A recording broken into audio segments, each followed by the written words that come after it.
Alors, en termes de boissons, bien sûr, si on devrait faire les choix sur une boisson, c'est l'eau, bien sûr, n'est-ce pas? Mais bon, quand on est au restaurant, c'est pas forcément évident, où on veut se faire plaisir, où on veut garder le côté social, surtout quand on est avec des clients ou autres. Donc, quand c'est le moment de l'apéro, sincèrement, privilégier le petit rhum, le petit punch, ou sinon le bon verre de vin.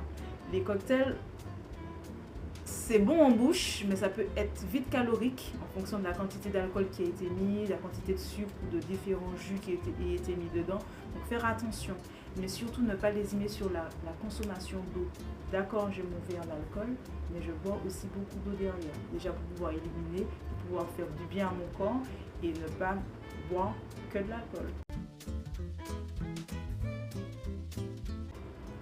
Alors, les idées reçues ou bien souvent des croyances qu'on pense savoir que c'est tout ce qui est bon pour moi. Par exemple, la banane jaune, ce n'est pas un légume vert, c'est un féculent, donc un légume pays, mais qui rentre dans la catégorie des féculents, donc un apport en sucre, en glucides.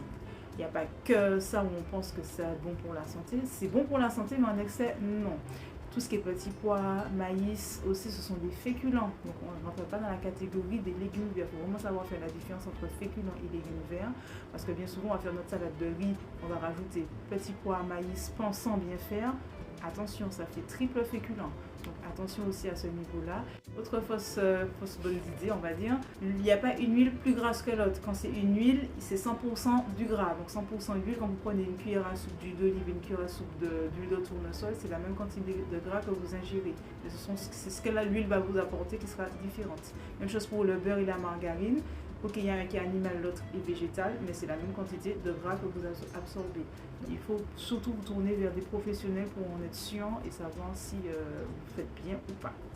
Il n'y a pas d'aliment perte de poids, il n'y a pas d'aliment précis ou bien de thé miracle. L'ananas fait maigrir, c'est faux. Mangez votre ananas certes, mais ne pensez pas qu'en mangeant votre ananas, vous allez perdre du poids.